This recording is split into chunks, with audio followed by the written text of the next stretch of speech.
Right, welcome to the Athletic FC podcast with me, Ayo Akinwolere. Today, we are talking how much football is too much football.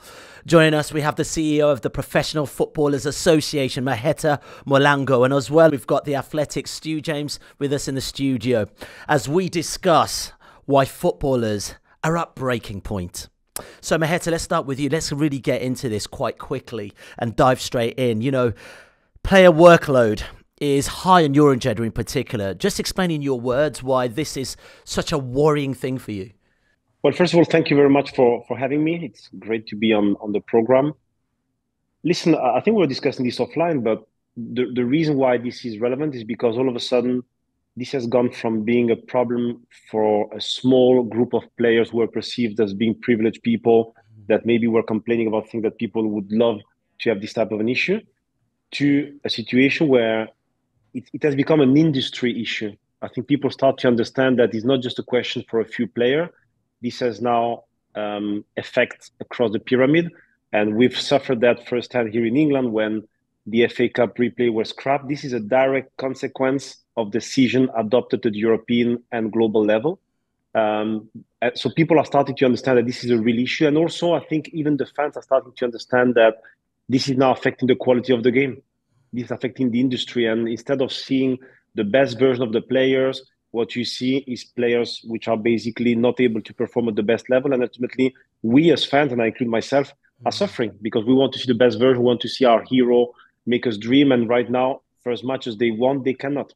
Yeah, I was reading an interview with Rafael Varane, who I think retired from international football at 29 years old. And, a player that, played for Manchester United, Real Madrid, a very well decorated international player. And he said in an interview, I gave everything physically and mentally, but the very highest levels is like a washing machine. You play all the time and you never stop. We have overloaded schedules and play non-stop. Right now, I feel like I'm suffocating and that the player is gobbling up the man. When you hear something like that, from a human perspective, how does it make you feel? Really bad, because let's remember that players have become professional players because they love the game, first and foremost, and because they are fans themselves and they want to be able to enjoy it. And I think right now what you see is that they're not able to do so. And it's very sad. It's very sad. I think we've also, as an industry, forgot the value of scarcity. Christmas is nice because it's once a year. If it becomes every week, every Wednesday, then it's no longer Christmas. And I think we need to reflect. A lot of time we love to look at other sports or other countries to see what they do, and we seem to just cherry pick what suits us. But if you look at the US, for example, they understand the value of scarcity. If you look at the NFL, I think they play 17 games and they make in excess of 10 billion of TV. So surely we must be doing something wrong, because we play many more games and we get a level of money that is far, far from what they get in the NFL. So I think it's a time to reset, to rethink, and to try to make sure that the direction of travel is the right one, which I'm not sure is the case right now. Maheta, just a question from me, please. Reading some of the comments you've made in the past on this subject, I was really struck by the fact that you said you'd spoken to some players who said that they were consciously not playing at 100% in games. They were feeling the need to almost conserve energy because of the schedule. Can you talk a little bit about that, please? Because it's remarkable to hear that. Yeah, well, it's very simple. If you look at the some of the reports that we've prepared as through FIFPro, which is the kind of the umbrella union under which we all sit, you see that some players play up to 10 back-to-backs, meaning Saturday, Tuesday, Saturday, Wednesday, Saturday. So a human being just is not able to be able to perform 100% if he plays or she plays weekdays for 10 consecutive weeks. And therefore, what you end up seeing is two things. One is a trend where players in games that they perceive as being games which are pretty much under control end up not giving 100% because they try to manage the load themselves. But now there's a new trend, which I think is exactly what we've been kind of saying for a lot of time, of seeing club resting players in certain competition. For me, it's not a good news to see Cole Palmer, for example, not registered to play in the conference league, because it means that the club has made a choice of saying, well, listen, we cannot play all the competitions, and we need to choose. And if I'm a fan of some of the clubs that Chelsea is playing against, I'm paying the full ticket to see Cole Palmer. He's the one who makes me dream. I want to see him on the pitch. And right now, what you're having is either clubs making the conscious choice of resting player for certain competition, or player themselves managing the load because they see that no one else is doing that for them. And that's not a good news for football. We want to see the best players in all competition, but it needs to be then a format that make them fit all in a reasonable way, which is not the case right now. One thing I was really interested in, Pep Guardiola, when he was asked about this in the summer when they reported back for pre-season Man City, he said his biggest concern, he said it was less for him about the regular cycle of games. He said at the end of the season, there has to be a proper time for players to recover. Now, if you look at Manchester City, for example, they reported back on July the 15th. If they get through to the final of the World Club Championship, which now ridiculously in my mind has been expanded to 32 teams, the final of that is the 13th of July next year. That's an extraordinary kind of 1 year cycle of constant football. But his point was that he feels there has to be a much longer break at the end of the season. That's the most important thing compared to the cycle of games every 3 days within the season. What are your thoughts on that kind of argument? Well, I'll say two things. One, I think you gave a good example. So if you take a guy like Rodri has played the final of the Euros, which was on the 14th of July. So we've reached a point where don't just look at one season, look at consecutive season and see what's going on. So Rodri would have played until the 14th of July. They would have started the season already, so barely had any rest. Then if they reach the Champions League final, which is a possibility, they'll play it on the 31st of May. Within 4 days, he's expected to play with Spain at the Nations League finals from the 4th to the 10th of June.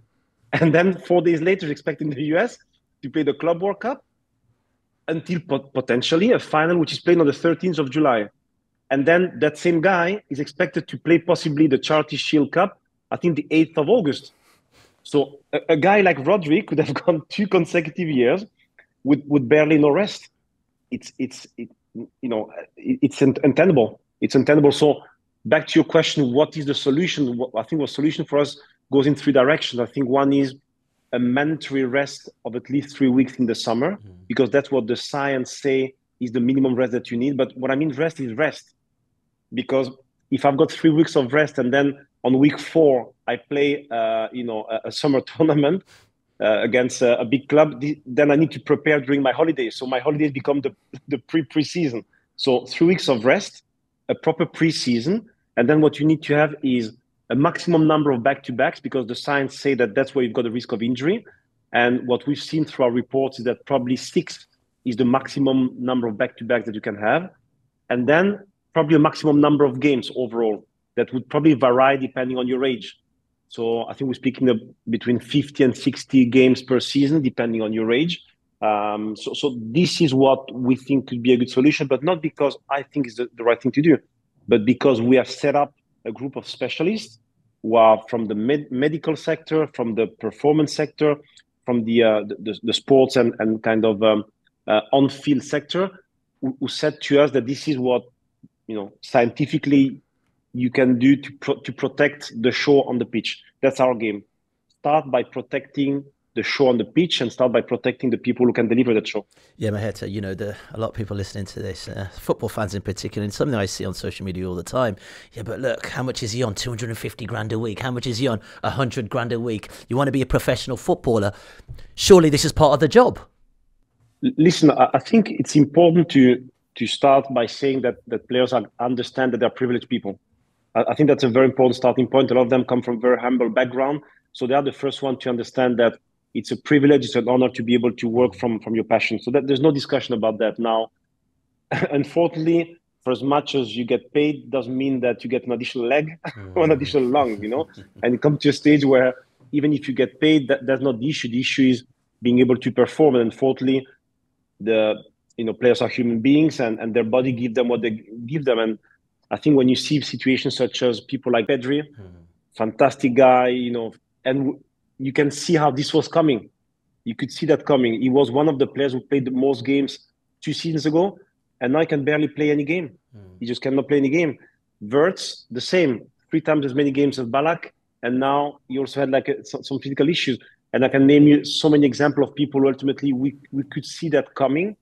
We've done nothing as an industry to prevent that. And in the end, you want to see Pedri in the pitch, you want to see Haaland fit on the pitch, you want to see Odegaard on the pitch, but you need to protect them. You really need to protect them. How well listened do you feel, Maheta, to, in particular, when you're talking to the footballing governing bodies? FIFA, we've got a Club World Cup on its way.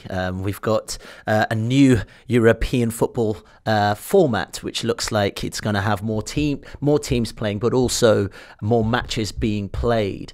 How difficult is it to get that conversation across to those bodies who will tell us that they've spoken to the stakeholders, they've spoken to the clubs, and this is why they've come up with this decision?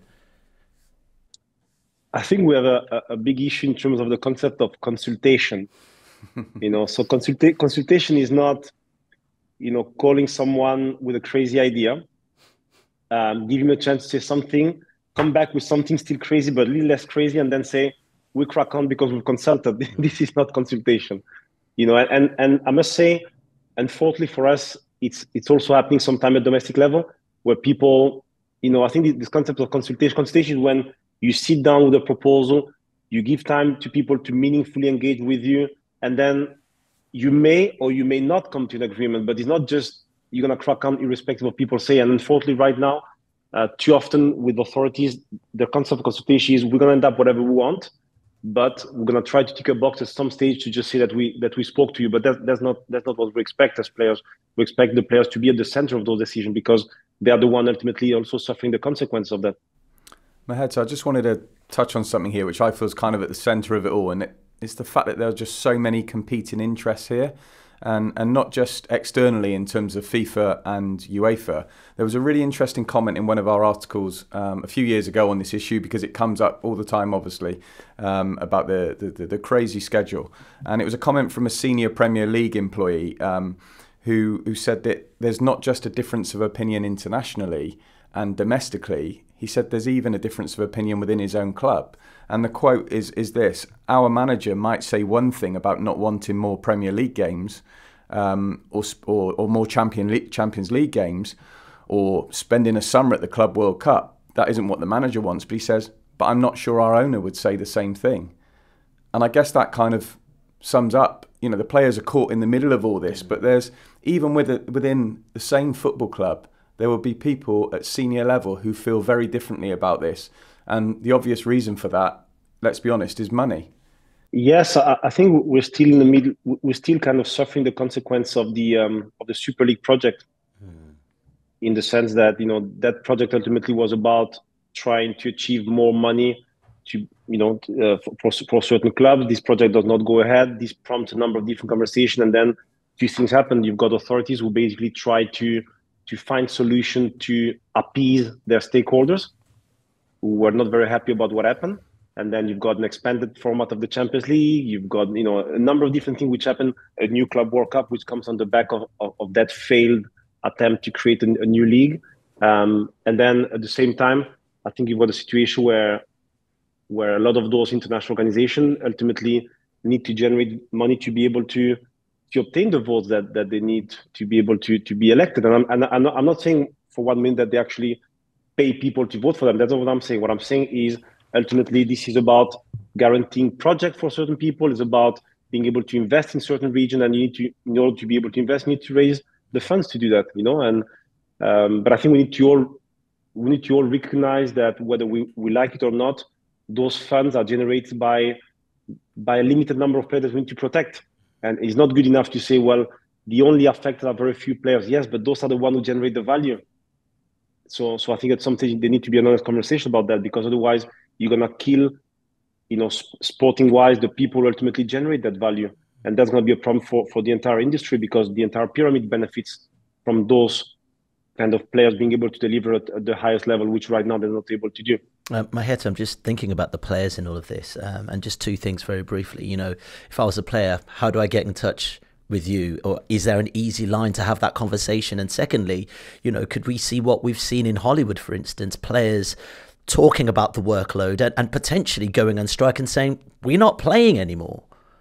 Well, look, ultimately, the legitimacy of what we do as a union depends on the support that we have from the players. It's absolutely clear, and that's why we have spent, and I spent a lot of time on the road over the last 3 years since I joined the PFA to visit the dressing room, to be close to players, to explain to them what we do and why we're here for them.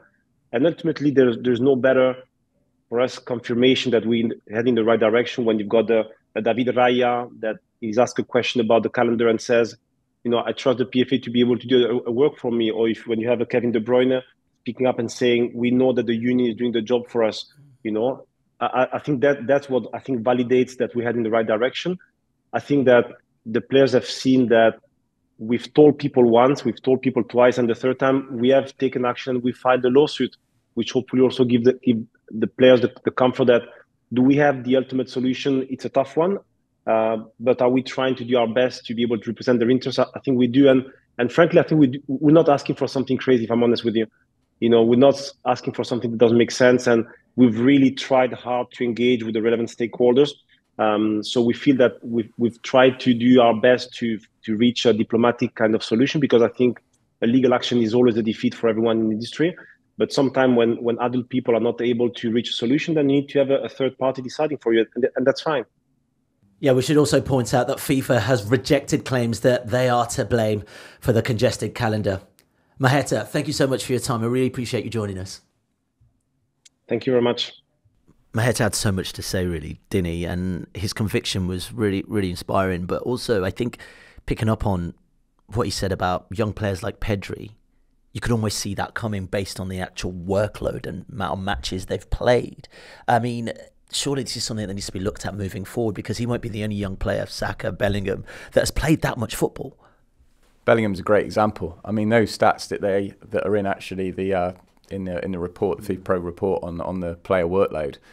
So 251 games he's played already. I mean, there's players who had a really good career who played about 250 games. Bellingham's there now. And they were projecting that Bellingham, if he carries on like this, could play 1,200 matches.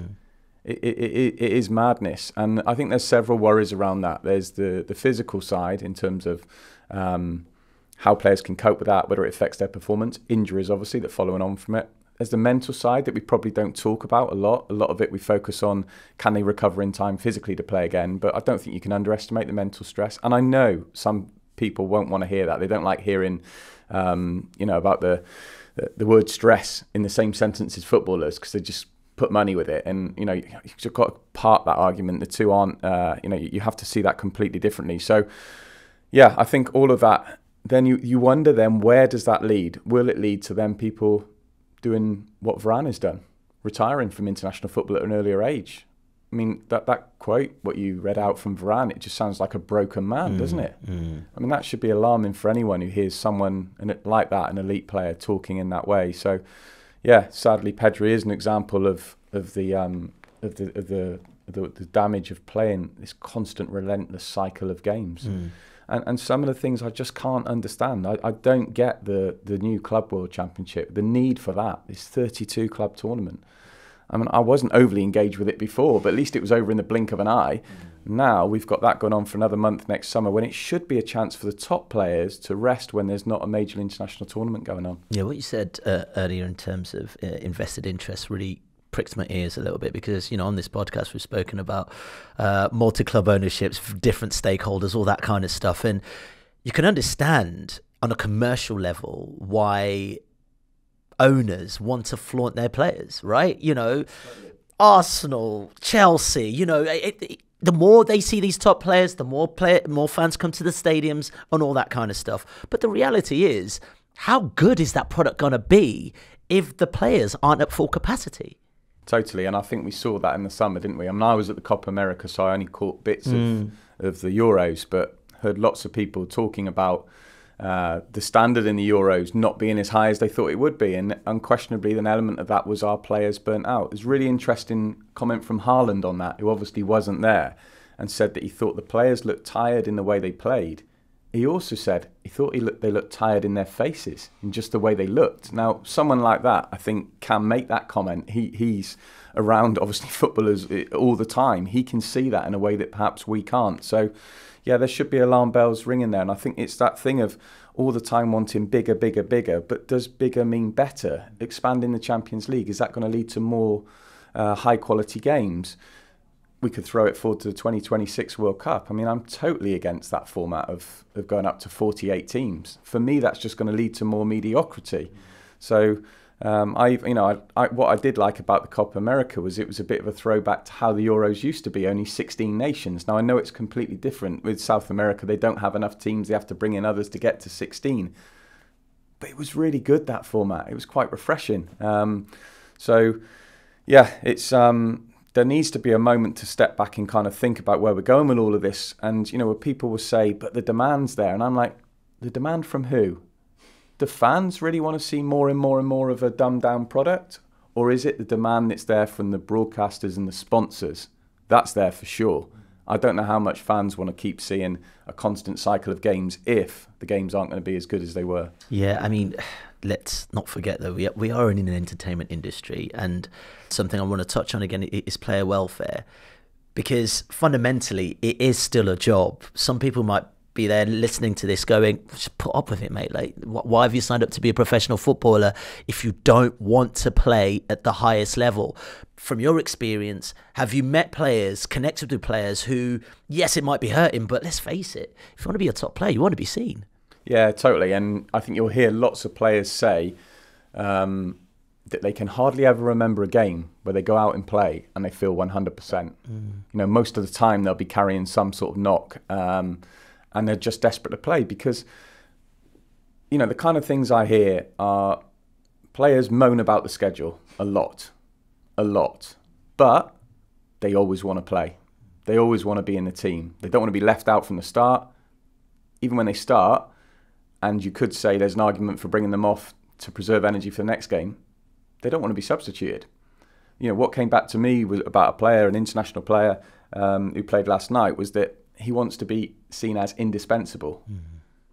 But he also moans about the schedule. So it's really, really difficult to marry that. I think you see other cases. You take someone like Vardy, who's trying to prolong his career. He's 37 years old. He's kind of fighting against age. But also then with the schedule, he's doing everything in his power to give himself the best chance of being the best version of himself. And that means having an oxygen tent at home, cryotherapy chamber. I mean, it's pretty OTT, right? All of that on the face of it. But actually, there's probably a reason why he is still being able to play at that age. So, it's a big onus on the player. But I think fundamentally, yes, they will be. Nearly all the top players would say they're playing too many games, but the last thing they want to do is give up their place. Yeah, all right. Let's talk about solutions then. Where do we go from here? Because we're looking at FIFPro, we're looking at the PFA, struggling to even connect with the bigger governing bodies in football as these tournaments like the Club World Cup are rolled out, extended formats for the Champions League and European football. Where do we go from here? I think it is really hard to see a solution, and this is going to sound quite defeatist, but it feels like the horse is bolted now. I don't know whether I think it's really difficult to see UEFA now rowing back from expanding their competitions. Will the 48-team World Cup be a one-off? Probably not. The Club World Cup is really interesting for me next summer. What the reaction is how strong that reaction is from coaches and players, and whether it would see that changing. But yeah, it's become like, I guess, kind of the game that ate itself, hasn't it? That's where we're at with it now. The only thing would be, and you asked outright, Maheta, whether there would be strike action. If the players were that motivated and felt that strongly about it, that they're not just saying to him, we're unhappy about this schedule, they're not just posting on social media like Ruben Dias did, this crazy stuff, but they actually went a step further, that would be really interesting then if they then took it that far and whether that forced the hand of UEFA, FIFA, etc. But fundamentally, for me, it's hard to escape the feeling that money is just driving this. And I know people will also say then, but the players benefit from that. Of course they do. But quite frankly, the players are earning enough as it is. I don't think they need to play extra matches to earn even more. And we come back to that point of what do we want to see at the end of the day? We want to see the best players playing at their peak for as long as possible. And to give them the opportunity to do that, then the match schedule has to be sensible. What Maheta said about Rodri then is just utterly insane. Bonkers. Yeah. But then in that respect, and I just want to finish on this, and you touched on it there, is it up to clubs like Chelsea, as we've seen, who, in a weird way, because of their American model, have gone, workload, nah, Palmer's not going. Is it up to clubs to really step in and say, nah, we're not sending him to the Nations League because we need to protect his workload? It's interesting that, because I slightly disagree with Maheta on that, on when he said about what Chelsea have done. Now, I know it doesn't look good on the part of the competition, does it, when players are being rested? But for me, that felt like an entirely logical thing for Chelsea to do. That tournament, they're in 5 competitions because they're in the Club World Cup as well, which again seems bonkers to me, but it's obviously a legacy of them winning the Champions League a few years ago. Cole Palmer's their most influential player. Why play him in a tournament that ranks low on your list of priorities, especially if you can then bring him in at a later stage in the tournament? Fofana, who they've left out as well, has had injury issues. Lavia only played 33 minutes for Chelsea last season. For me, that does make sense, but I think that's a really unusual situation. Let's be honest, if Chelsea were in the Champions League, those 3 guys would all be in their squad. It's as simple as that. So I think that's almost unique in a product of Chelsea being in a competition that they don't really plan to be in going forward. Resting players feels like a solution, but an unsatisfactory one, really. And then ultimately, for the fan who goes along to watch, if you're not seeing, I'm talking more broadly now, not about the Conference League, if you're going along to Premier League games and not seeing the star players playing because their workload's too heavy, then there's something really wrong. Okay, fantastic, Stu. Really appreciate you being here, man. Such a valuable discussion, considering, the amount of football we're currently watching at this moment in time. So appreciate you coming to join us. And also, you guys listening, let us know what you think on this. Do you think there is too much football right now? We'll stick a poll on Spotify for those who are listening, or you can let us know in the comments on the Athletic app as well. We'll be back tomorrow for another footballing story. Thanks so much for your time. If you want to watch more episodes of the show, please subscribe to the channel. We'll be joined by the likes of David Ornstein, Matt Slater, Adam Crafton, Carl Anker, and plenty more through the season. If you'd like to listen to the episodes in full in audio form, search The Athletic FC wherever you get your podcasts from.